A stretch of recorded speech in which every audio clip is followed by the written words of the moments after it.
നമസ്കാരം. ഇൻഫിനിറ്റ് സ്റ്റോറീസിന്റെ പുതിയൊരു അധ്യായത്തിലേക്ക് എല്ലാവർക്കും സ്വാഗതം. നാളെ ധനുമാസത്തിലെ ഏറ്റവും വിശേഷപ്പെട്ട ദിവസമാണ്. നാളെ മണ്ഡലം 41. വൃശ്ചികം തുടങ്ങി 41 നാൾ മണ്ഡല വിളക്ക് എന്ന് നമ്മൾ പറയുന്ന ഏറ്റവും ശക്തിയാർന്ന ഭഗവത് സാന്നിധ്യം ഈ ഭൂമിയിൽ നിറഞ്ഞു തുളുമ്പുന്ന ദിവസമാണ് നാളത്തെ ദിവസം എന്ന് പറയുന്നത്. നാളത്തെ ദിവസം വീട്ടിൽ നിലവിളക്ക് തെളിയിച്ച് നാളത്തെ ദിവസം സന്ധ്യയ്ക്ക് ഞാൻ ഈ പറയുന്ന പൂക്കൾ വിളക്കിന് മുന്നിൽ വെച്ച് നിങ്ങളൊന്ന് വിളക്ക് തൊഴുത് നോക്കിക്കേ. നിങ്ങളുടെ ജീവിതത്തിലെ സകല ദുഃഖ ദുരിതങ്ങളും തീരും.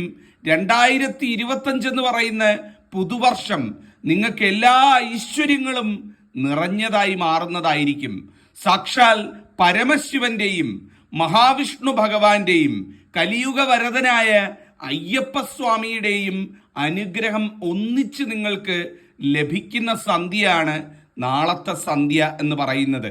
നമ്മുടെ ജീവിതത്തിലെ എല്ലാ ദോഷങ്ങളും ഒറ്റയടിക്ക് തീർക്കാൻ പറ്റുന്ന ദിവസമാണ് നാളത്തെ ദിവസം. അപ്പൊ നാളത്തെ ദിവസം എങ്ങനെയാണ് വിളക്ക് തെളിയിക്കേണ്ടത്, എന്ത് നാമമാണ് നമ്മൾ ചൊല്ലേണ്ടത്, അല്ലെങ്കിൽ എന്ത് മന്ത്രമാണ് ചൊല്ലേണ്ടത്, എന്തൊക്കെയാണ് സമർപ്പിക്കേണ്ടത്, ഇതാണ് ഇന്ന് പറയുന്നത്. എല്ലാവരും ചെയ്യണേ. അതിൻ്റെ ഗുണം നിങ്ങൾക്കും കുഞ്ഞുങ്ങൾക്കും കുടുംബത്തിനും തീർച്ചയായിട്ടും ലഭിക്കുന്നതാണ്. ആദ്യം തന്നെ എല്ലാവരും മനസ്സിലാക്കണം എന്താണ് ഈ 41 എന്ന് പറയുന്ന ദിവസത്തിന്റെ പ്രത്യേകത. 41 എന്ന് പറയുന്നത് നമുക്കറിയാം, ഒരു മണ്ഡലകാലം എന്ന് പറയുമ്പം വൃശ്ചികം തുടങ്ങി 41, ആ 41 വ്രതകാലം അവസാനിക്കുന്ന അല്ലെങ്കിൽ 41 പൂർത്തിയാകുന്ന ദിവസമാണ് ഈ 41 മണ്ഡലവിളക്ക് എന്ന് നമ്മൾ പറയുന്നത്. ആ 41 എന്ന് പറയുന്ന സംഖ്യയ്ക്ക് വലിയ പ്രാധാന്യമുണ്ട്. 4 എന്ന് പറയുന്നത് മഹാവിഷ്ണു ഭഗവാന്റെ അംശരൂപമായിട്ടാണ് കണക്കാക്കുന്നത്. അതായത് ശംഖ്, ചക്രം, ഗദ, പത്മം, ഇത് 4 ചേരുന്ന ആ ഒരു മഹാവിഷ്ണു ഭഗവാന്റെ അംശരൂപമായിട്ടാണ് 4 എന്ന് പറയുന്ന സംഖ്യയെ കണക്കാക്കുന്നത്.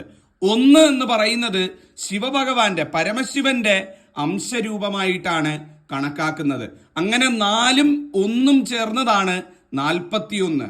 സാക്ഷാൽ ഹരിയും ഹരനും ചേർന്ന പ്രതീകമാണ് 41 എന്ന് പറയുന്നത്.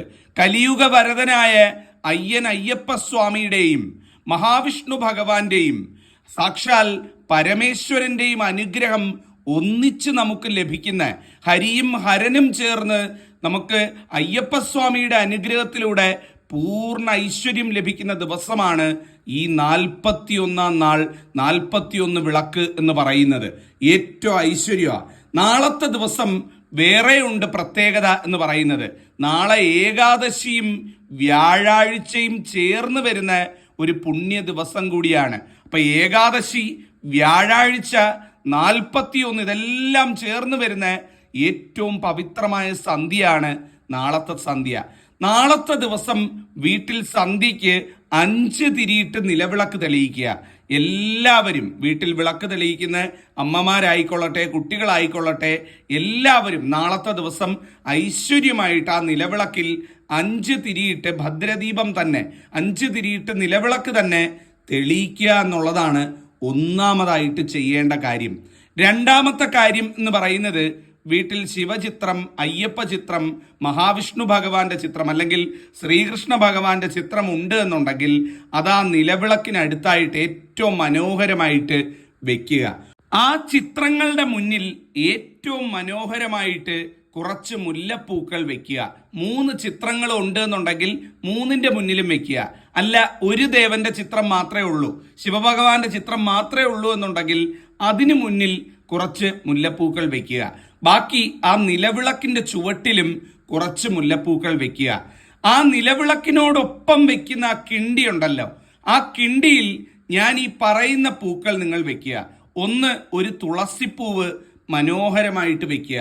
മുക്കുറ്റി ഉണ്ട് എന്നുണ്ടെങ്കിൽ ഒരു മുക്കുറ്റി പറിച്ചുകൊണ്ട് വന്ന് കഴുകി വൃത്തിയാക്കി ആ മുക്കുറ്റിപ്പൂവ് ഏറ്റവും ഐശ്വര്യമായിട്ട് ആ നിലവിളക്കിൽ വെക്കുക.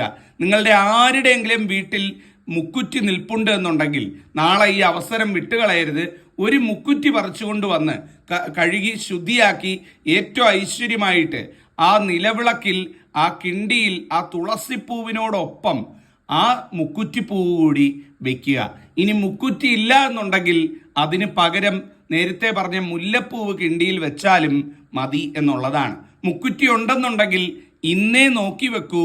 മുക്കുറ്റി ഉണ്ടെങ്കിൽ അത് വെച്ച് പ്രാർത്ഥിക്കുന്നതാണ് ഏറ്റവും ഐശ്വര്യം എന്ന് പറയുന്നത്. ഇത്രയും വെച്ച് നിലവിളക്ക് തെളിയിച്ചതിന് ശേഷം ഞാൻ ഈ പറയുന്ന മന്ത്രങ്ങൾ ആദ്യം തന്നെ ഇരു കൈയും കൂപ്പി ആ വിളക്ക് കത്തിക്കുന്ന ആള് തൊഴുത് പ്രാർത്ഥിക്കണം കേട്ടോ.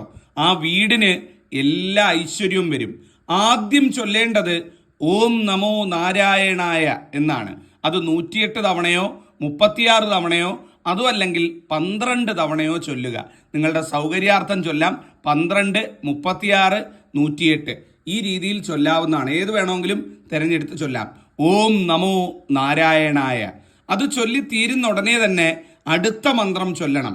അത് സാക്ഷാൽ അയ്യപ്പസ്വാമിയുടെ മന്ത്രമാണ്.